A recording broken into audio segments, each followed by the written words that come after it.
Was Labor Day just 2 weeks ago? 2? 3?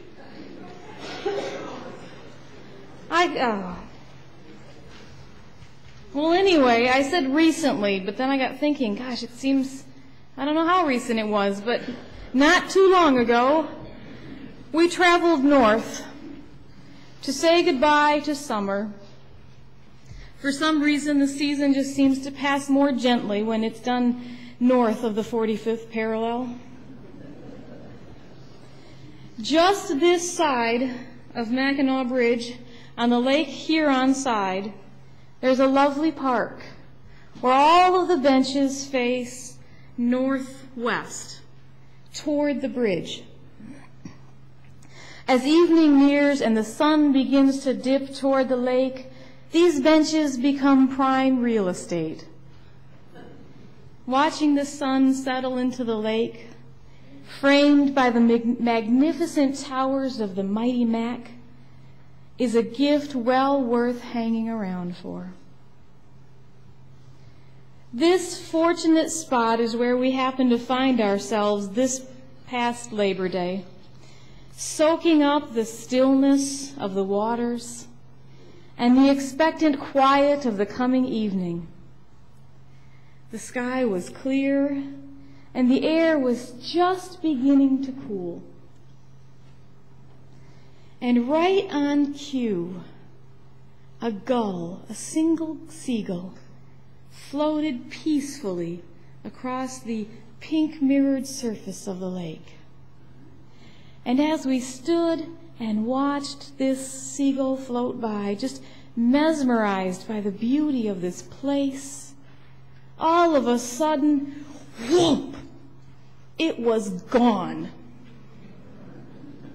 Something came up from underneath that bird and sucked it down. The first thought that went through my mind is, what is living in our lakes that could just sneak up on a bird like that and make it just totally disappear faster than any magician has ever made a dove disappear? And the second thing I thought is, wow, I guess life is life whether you're a bird or a person. Sometimes it just reaches out and grabs you when you least expect it, and things are no longer the same.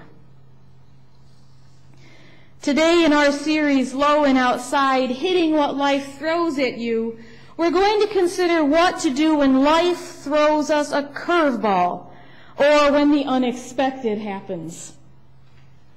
Now, me personally, and I don't recommend this, but me personally, I prefer the ostrich way of handling trouble. That is to stick my head in the sand and hope that if I can't see trouble, trouble can't see me, and it will just pass me by altogether. Now, a curveball is a pitch that, when thrown, it appears to come in at the batter and then suddenly drop, like it's falling off of a table. And when it's thrown well, a curveball throws off the batter's timing and makes it hard to swing just at the right moment to make good contact with the ball. Back in the good old days of baseball, there was a debate over whether or not a curveball really did curve.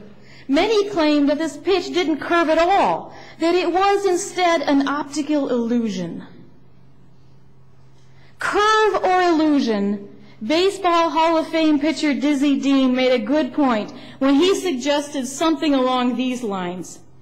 Stand behind a tree 60 feet away and I'll whomp you with an optical illusion.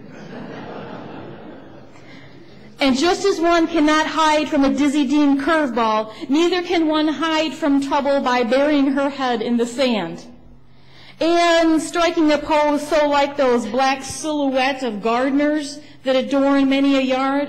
Have you seen those? I don't know if they're as popular as there used to be, but you always used to see these silhouettes of people out working in their garden. And if you're imagining the same ones I'm imagining, not only do you seem to leave yourself even more exposed to trouble, it's not exactly putting your best face forward either. While sand is not a good disguise when trying to hide from trouble, according to today's psalm, neither is trying to hide behind other gods. Sorrows of those will increase who run after other gods. And in the ancient world, there were many gods from which to choose. From weather to fertility, battles to love, there was a God to whom you could pray and sacrifice. And whether you're seeking protection, happiness, success, proliferation, you name it, there's a God who can provide it. But as the psalmist proclaims, there is only one God in whom we can fully trust. For those who run after other gods, their sorrows increase. I have to admit, though, that in today's world, it is hard to resist the temptation to trust in other gods. Others to take care of us, to look out for us. We live in a society, it seems, that's obsessed with other gods, only we don't call them gods anymore. We call them government, armies. We call them ADT signs that we leave stuck in our yards, even though we don't actually subscribe to the service. We just want everybody to think we do. We call the other gods Homeland Security, McAfee, Norton, vaccines, antibacterial hand soap and Kleenex, vitamins, well child checkups, and adult checkups we'd rather not name or think about. We call them a good education, high-paying jobs, IRAs, stocks, bonds, or maybe considering our current economic condition, that space between our mattresses. We look to our children to be the keys to our future, and maybe even to be a bit of a legacy or immortality. Why, we even turn to those little teepees to cover our little delicate garden plants in the winter, to protect them. And these are just a few of the ways that we strive to make our world and our lives a little safer, a little more successful, a little more joyful. Now, don't get me wrong. I don't think David ever went out without his shepherd's staff and his slingshot. And doing what we can do to live healthier, more productive, and happier lives is a good thing. Remember the story of the man who was stranded on his roof in a flood, and he prays to God to save him, and God answers by sending various boats, all of which the man rejects? The boats, nonetheless, are gifts of God sent to preserve the man. And wisdom and ability and forethought and logic and knowledge and inquisitiveness, these are attributes of the human nature, gifts from God, sent by a loving God to help preserve the human. But we don't worship the gifts, we worship the God who gives them. And we don't, or we shouldn't, put all of our trust in what the gifts help us to create, but in the God who is the creator of it all.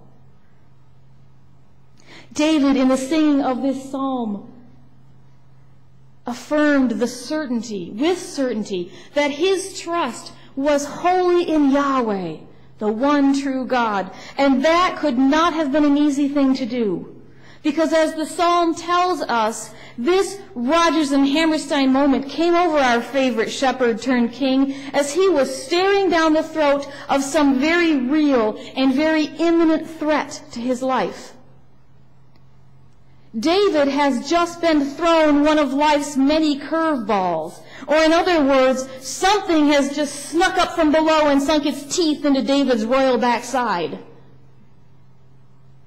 And he doesn't run or hide. He remembers. David remembers that since before the beginning of time, God had a plan. God had a plan to give life to a planet, to the seas and the forests, to the man and the woman created in God's own image. Life with all its beauty and its surprises.